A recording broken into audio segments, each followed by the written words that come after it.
அன்பார்ந்த இணையதள நேயர்களை மீண்டும் www.qcrc.in என்ற இணையதளத்திற்காக நியூஸ் தமிழ் செய்தியறிக்கையில் உங்களை சந்திப்பதில் பெருமகிழ்ச்சி அடைகிறோம். இன்று 30 மே 2009க்கான முக்கிய செய்திகளை தற்போது பார்க்கலாம். தமிழ் ஈழ நாட்டில் அத்துமீறி நுழைந்த ராஜபக்சேயின் ராட்சச இராணுவத்தினர் தமிழ் ஈழ மக்களை கொடுமைப்படுத்தி கொல்வதை கண்டித்து ஆஸ்திரேலியாவில் மாபெரும் மனித சங்கிலி ஊர்வலம் நடைபெற்றதாகவும் இதில் ஆயிரக்கணக்கான தமிழ் ஈழ சுதந்திர போராட்ட வீரர்கள் கலந்து கொண்டதாக மெல்போர்னில் இருந்து தகவல்கள் வெளிவந்து கொண்டிருக்கிறது.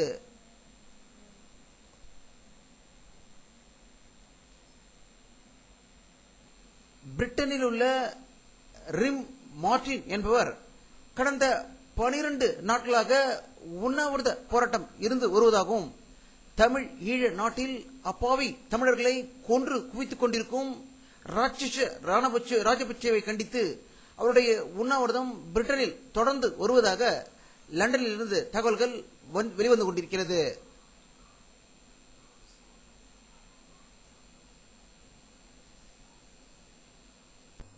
பாரத பிரதமர் திரு மன்மோகன் சிங் அவர்கள் தன்னுடைய அமைச்சரவை கூட்டத்தை டெல்லியில் கூட்டி இன்று ஆலோசனை நடத்தியதாகவும் புதிய சபாநாயகரை தேர்ந்தெடுப்பது பற்றியும் ஜனாதிபதி உரையில் வரவேண்டிய முக்கிய அம்சங்கள் குறித்தும் ஆலோசனை நடத்தியதாக டெல்லியில் இருந்து தகவல்கள் வெளிவந்து கொண்டிருக்கிறது.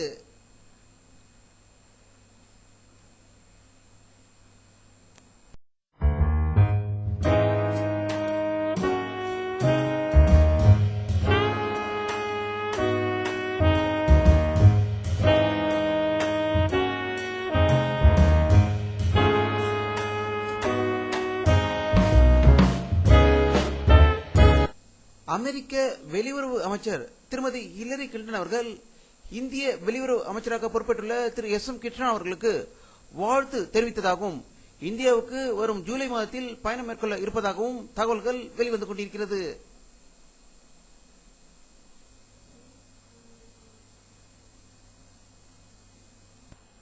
ஆஸ்திரேலியா நாட்டில் படித்துக் கொண்டிருக்கும் இந்திய மாணவர்கள் மீது இனவெறி தாக்குதலை உடனடியாக நிறுத்த வேண்டும் என்று இந்தியா வலியுறுத்தி உள்ளதாக டெல்லியிலிருந்து தகவல்கள் வெளிவந்து கொண்டிருக்கிறது.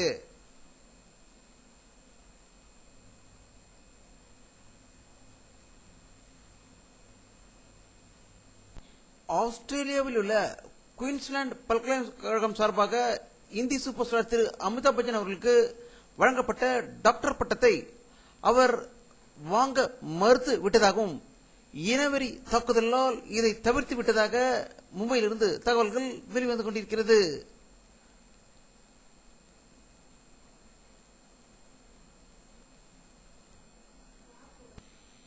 ரஷ்யா வைத்திருக்கும் பெரும் எண்ணிக்கையிலான ரசாயன ஆயுதங்களை அழிப்பதற்கான தனியாக தொழிற்சாலை ஒன்றை சைபீரியாவில் திறக்கப்பட்டுள்ளதாகவும் இத்திட்டத்திற்கு நிதியின் ஒரு பகுதியை அமெரிக்கா அளிக்கிறது என்று மாஸ்கோவில் இருந்து செய்திகள் வெளிவந்து கொண்டிருக்கிறது.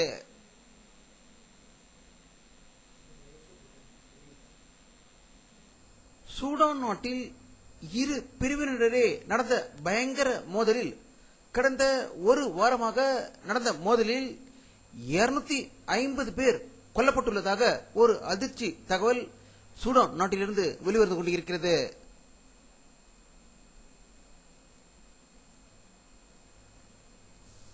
வடகொரியா நாடு அணு ஆயுதத்தை அதிக அளவில் தயாரிப்பதை அமெரிக்கா ஒருபோதும் அனுமதிக்காது என்று அமெரிக்காவின் ராணுவ செயலர் திரு கேட்ஸ் அவர்கள் செய்தி வெளியிட்டுள்ளதாக வாஷிங்டனிலிருந்து செய்திகள் வெளியாகிக் கொண்டிருக்கிறது.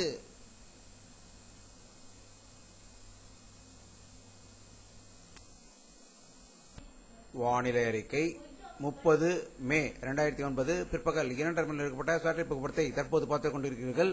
தமிழகத்தின் மேற்கு பகுதியில் கேரளா ஒட்டிய பகுதிகளில் மேகமூட்டங்கள் அதிகம் காணப்படுகின்றன. சென்னையில் மேகமூட்டங்கள் எதுவும் தெரியவில்லை. மற்றும் தென் மாவட்டங்களில் மேகமூட்டங்கள் அதிகமாக இருக்கின்றன. மழை பெய்வதற்கான வாய்ப்புகள் இருக்கிறது. பட் சென்னையில் வெயிலின் தாக்கம் இன்றும் அதிகமாக இருந்ததாகவே தகவல்கள் வெளிவந்து கொண்டிருக்கிறது.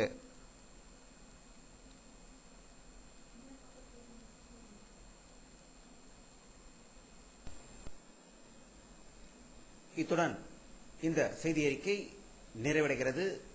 மீண்டும் நியூஸ் தமிழ் செய்தி அறிக்கையில் உங்களை சந்திக்கும் வரை உங்களிடமிருந்து விடைபெறுவது உங்கள் கே பாலாஜி.